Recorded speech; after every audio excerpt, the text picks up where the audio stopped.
Hi, it's Sue. Thank you for joining me today for the Bible reading. It is the one for August 8th, and I'm reading Isaiah 49 to 53 from the World English Bible.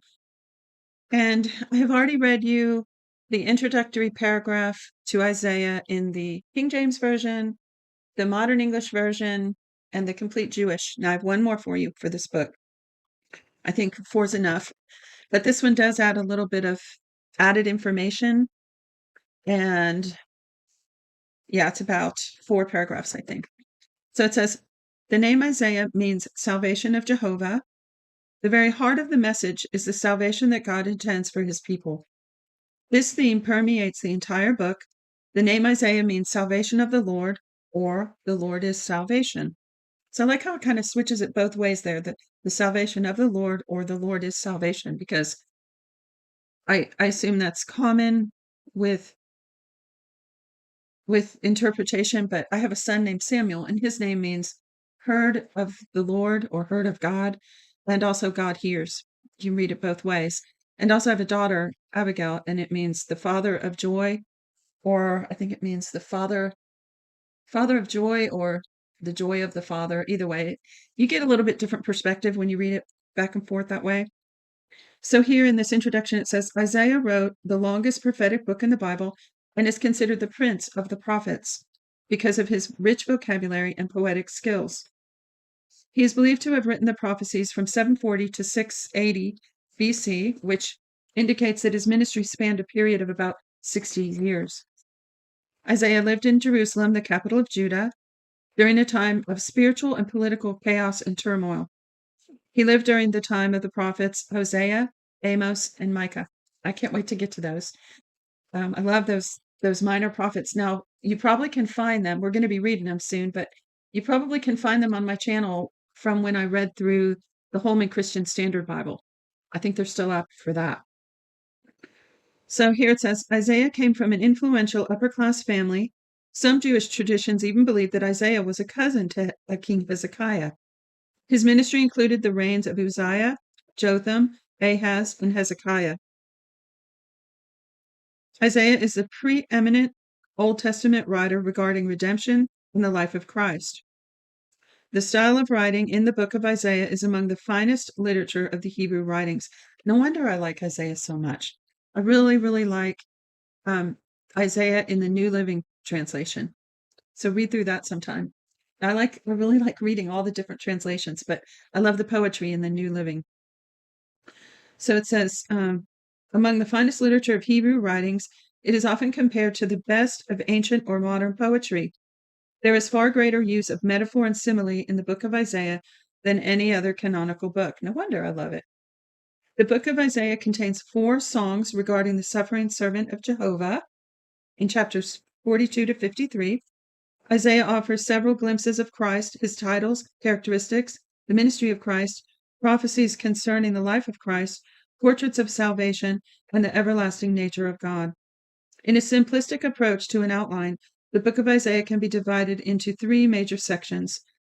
The early prophecies regarding the kingdom of Judah, a recapitulation of history concerning Assyria and Hezekiah's brush with death, and the later prophecies of Isaiah. The first 39 chapters of Isaiah record a series of predictions of the coming destruction of Judah. In the final 27 chapters, which is interesting, it's split that way because, the Bible's split that way, 39 and 27.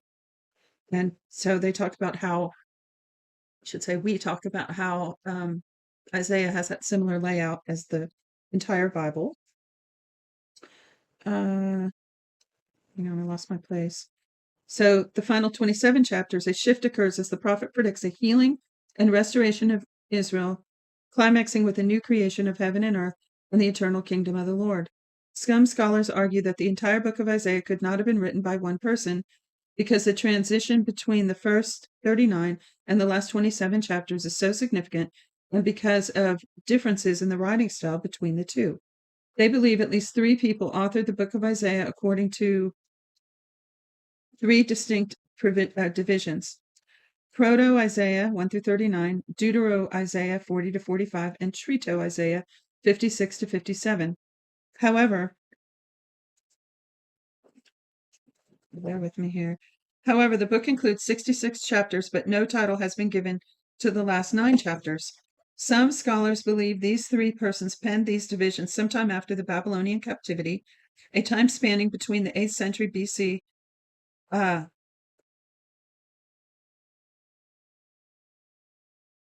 So multiple authors after the Babylonian captivity. The differences in style and content do not necessarily indicate multiple authors, but an inspired prophetic record covering events from that time and bringing the reader into the eternal kingdom. Isaiah is named as the author and is mentioned 16 times from chapter 1 to 39. Notice the 4 kings of Judah under which Isaiah served: Uzziah, Jotham, Ahaz, and Hezekiah.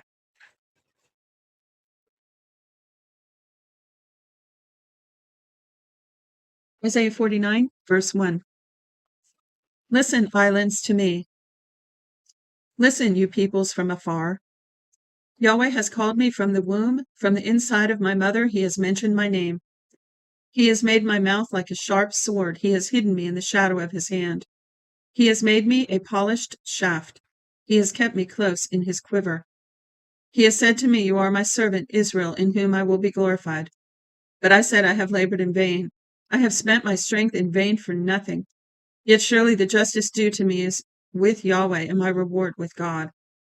Now Yahweh, he who formed me from the womb to be his servant, says to bring Jacob again to him, and to gather Israel to him. For I am honorable in Yahweh's eyes, and my God has become my strength. Indeed, he says, it is too light a thing that you should be my servant to raise up the tribes of Jacob and to restore the preserved of Israel. I will also give you as a light to the nations, that you may be my salvation to the ends of the earth. Yahweh, the Redeemer of Israel, and his Holy One, says to him whom man despises, to him whom the nation abhors, to a servant of rulers, kings shall see and rise up, princes, and they shall worship, because of Yahweh who is faithful, even the Holy One of Israel who has chosen you. Yahweh says, I have answered you in an acceptable time. I have helped you in a day of salvation. I will preserve you and give you for a covenant of the people, to raise up the land, to make them inherit the desolate heritage. Saying to those who are bound, come out. To those who are in darkness, show yourselves.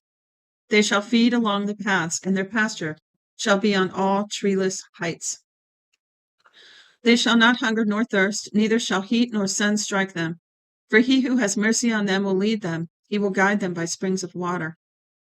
I will make all my mountains a road, and my highways shall be exalted. Behold, these shall come from afar, and behold, these from the north and from the west, and these from the land of Sinim, or Sinim. Sing, heavens, and be joyful, earth. Break out into singing, mountains. For Yahweh has comforted his people, and we will have compassion on his afflicted. But Zion said, Yahweh has forsaken me, and the Lord has forgotten me. Can a woman forget her nursing child, that she should not have compassion on the son of her womb? Yes, these may forget, yet I will not forget you. Behold, I have engraved you on the palm of my hands. Your walls are continually before me. I love that. That's how I feel about my children. I'm going to go back and read this. It's talking about God's love for Zion. But verse 15, it says, can a woman forget her nursing child, that she should not have compassion on the son of her womb? Yes, these may forget, yet I will not forget you. Behold, I have engraved you on the palms of my hands. Your walls are continually before me. Your children hurry, your destroyers and those who devastated you will leave you. Lift up your eyes all around and see. All these gather themselves together and come to you. As I live, says Yahweh, you shall surely clothe yourself with them all as with an ornament, and dress yourself with them like a bride. For as for your waste and your desolate places, and your land that has been destroyed, surely now that land will be too small for the inhabitants, and those who swallowed you up will be far away. The children of your bereavement will say in your ears, this place is too small for me. Give me a place to live in. Then you will say in your heart, who has conceived these for me, since I have been bereaved of my children, and am alone in exile and wandering back and forth? Who has brought these up? Behold, I was left alone. Where were these? The Lord Yahweh says, behold, I will lift up my hand to the nations, and lift up my banner to the peoples. They will bring your sons in their bosom, and your daughters shall be carried on their shoulders. Kings shall be your foster fathers, and their queens your nursing mothers. They will bow down to you with their faces to the earth and lick the dust of your feet. Then you will know that I am Yahweh, and those who wait for me shall not be disappointed. Wow. Shall the plunder be taken from the mighty, or the lawful captives be delivered? But Yahweh says, even the captives of the mighty shall be taken away, and the plunder retrieved from the fierce. For I will contend with him who contends with you, and I will save your children. I will feed those who oppress you with their own flesh. They will be drunk on their own blood as with sweet wine. Then all flesh shall know that I, Yahweh, am your Savior and your Redeemer, the mighty one of Jacob. Chapter 50. Yahweh says, where is the bill of your mother's divorce with which you have put her away? Or to which of my creditors have I sold you? Behold, you were sold for your iniquities, and your mother was put away for your transgressions. Why, when I came, was there no one? When I called, why was there no one to answer? Is my hand shortened at all that I can't redeem? Or have I no power to deliver? Behold, at my rebuke I dry up the sea. I make the rivers a wilderness. Their fish stink because there is no water and die of thirst. I clothe the heavens with blackness. I make sackcloth their covering. The Lord Yahweh has given me the tongue of those who are taught, that I might know how to sustain with words him who is weary. He awakens morning by morning. He awakens my ear to hear as those who are taught. The Lord Yahweh has opened my ear. I was not rebellious. I have not turned back. I gave my back to those who beat me, and my cheeks to those who plucked off the hair. I didn't hide my face from shame and spitting. For the Lord Yahweh will help me. Therefore I have not been confounded. Therefore I have set my face like a flint, and I know that I won't be disappointed. He who justifies me is near. Who will bring charges against me? Let us stand up together. Who is my adversary? Let him come near to me. Behold, the Lord Yahweh will help me. Who is he who will condemn me? Behold, they will all grow old like a garment. The moths will eat them up. Who among you fears Yahweh and obeys the voice of his servant? He who walks in darkness and has no light. Let him trust in Yahweh's name and rely on his God. Behold, all you who kindle a fire, who adorn yourselves with torches around yourselves, walk in the flame of your fire and among the torches that you have kindled. You will have this from my hand. You will lie down in sorrow. Chapter 51. Listen to me, you who follow after righteousness, you who seek Yahweh. Look to the rock you were cut from, and to the quarry you were dug from. Look to Abraham your father, and to Sarah who bore you. For when he was but one, I called him. I blessed him and made him many. For Yahweh has comforted Zion. He has comforted all her waste places.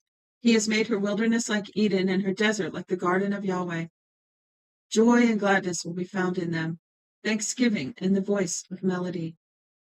Listen to me, my people, and hear me, my nation. For a law will go out from me, and I will establish my justice for a light to all the peoples. To that peoples. My righteousness is near, my salvation has gone out, and my arms will judge the peoples. The islands will wait for me, and they will trust my arm. Lift up your eyes to the heavens and look at the earth beneath. For the heavens will vanish away like smoke, and the earth will wear out like a garment. Its inhabitants will die in the same way, but my salvation will be forever, and my righteousness will not be abolished. I love that. The heavens will vanish like smoke, and the earth will wear out like a garment. Verse 7. Listen to me, you who know righteousness, the people in whose heart is my law. That's us if we're born again, we're giving our life to the Lord. He said he would write his commandments on our heart, right? So it says, you who know righteousness, the people in whose heart is my law, don't fear the reproach of men, and don't be dismayed at their insults. For the moth will eat them up like a garment, and the worm will eat them like wool. But my righteousness will be forever, and my salvation to all generations. That includes us. Awake, awake, put on strength, arm of Yahweh. Awake, as in the days of old, the generations of ancient times. Isn't it you who cut Rahab in pieces, who pierced the monster? Isn't it you who dried up the sea, the waters of the great deep, who made the depths of the sea a way for the redeemed to pass over? Those ransomed by Yahweh will return and come with singing to Zion. Everlasting joy shall be on their heads. They will obtain gladness and joy. Sorrow and sighing shall flee away. Does that sound familiar to anyone? That song? I'll see if I can link it in the description. Let me read it again. Those ransomed by Yahweh will return and come with singing to Zion. Everlasting joy shall be on their heads. They will obtain gladness and joy. Sorrow and sighing will flee away. Even I, am he who comforts you. Who are you that you are afraid of man who shall die, and the Son of Man who will be made as grass? Have you forgotten Yahweh your Maker, who stretches out the heavens and laid the foundations of the earth? Do you live in fear continually all day because of the fury of the oppressor when he prepares to destroy? Where is the fury of the oppressor? The captive exile will speedily be freed. He will not die and go down to the pit. His bread won't fail. For I am Yahweh your God, who stirs up the sea so that its waves roar. Yahweh of armies is his name. I have put my words in your mouth and have covered you in the shadow of my hand, that I may plant the heavens and lay the foundations of the earth, and tell Zion, you are my people. I love that. I've put words in your mouth and covered you in the shadow of my hand. Verse 17. Awake, awake, stand up, Jerusalem, you who have drunk from Yahweh's hand the cup of his wrath. You have drunken the bowl of the cup of staggering and drained it. There is no one to guide her among all the sons whom she has given birth, and there is no one who takes her by the hand among all the sons whom she has brought up. Oh my goodness, what a heartbreaking picture that is. There is no one to guide her. I just have to read it again. There is no one to guide her among all the sons to whom she has given birth, and no one who takes her by the hand among all the sons whom she has brought up. These two things have happened to you. Who will grieve with you? Desolation and destruction and famine and the sword. How can I comfort you? The reason that gets my attention, I want to have a Zoom prayer meeting with anyone who has is estranged from their children. And that's that population right there. That's part of it. Anyway, I realize that's talking about something slightly different, but it's depicting a mother who doesn't have her children with her when she's older. Verse 19, these two things have happened to you. Who will grieve with you? Desolation and destruction and famine and the sword. How can I comfort you? Your sons have fainted. They lie at the head of the streets like an antelope in a net. They are full of Yahweh's wrath, the rebuke of your God. Therefore now hear this, you afflicted and drunken, but not with wine.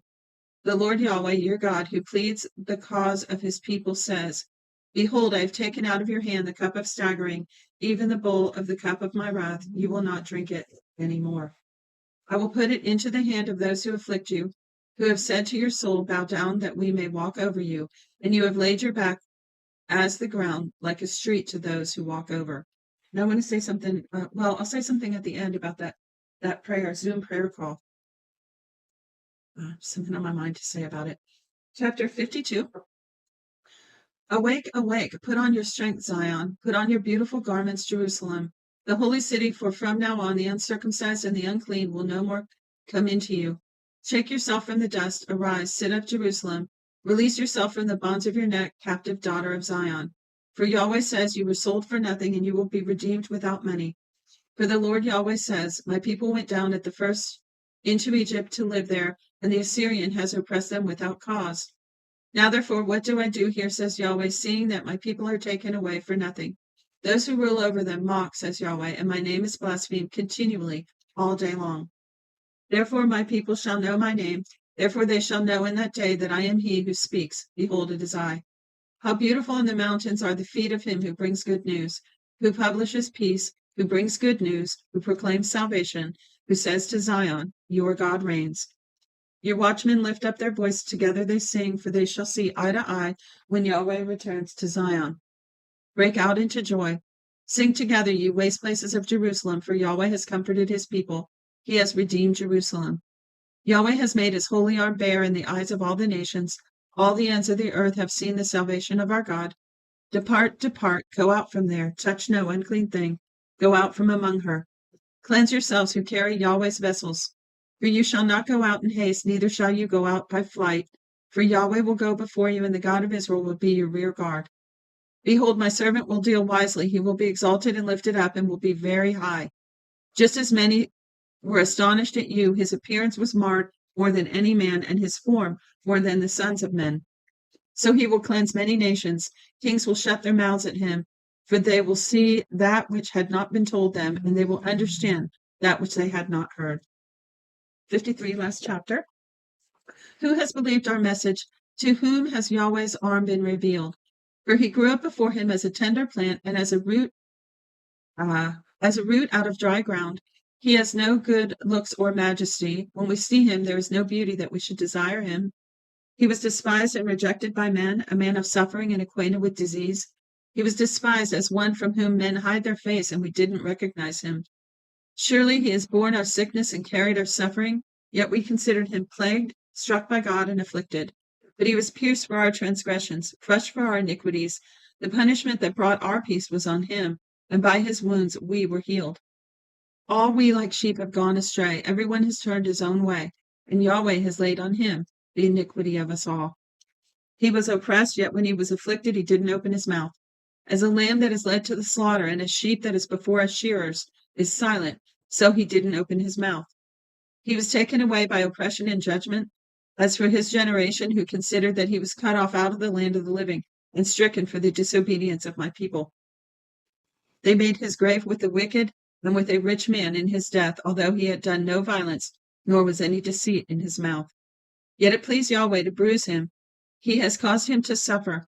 When you make his soul an offering for sin, he will see his offspring. He will prolong his days, and Yahweh's pleasure will prosper in his hand. After the suffering of his soul, he will see the light and be satisfied. My righteous servant will justify many by the knowledge of himself, and he will bear their iniquities. Praise God. I love that. Therefore, I will give him a portion with the great. He will divide the plunder with the strong, because he poured out his soul to death and was counted with the transgressors, that yet he bore the sins of many and made intercession for the transgressors. Well, that's the end of today's reading. That prayer Zoom call that I mentioned, I have a couple going right now, but I want to, well, let me just say, there's an email in the description. So if you're interested in getting involved, or you know anybody that wants to have a prayer call specifically for parental alienation, parents that want to pray for their children and have some support from other parents that are in a similar situation, please again use that email that's in the description, or there's also a mail address there if you'd like to use that. And when you do, if you email me at that email address, we can talk further and I can tell you more about it. Hey, thanks for joining me. Shalom. See you tomorrow.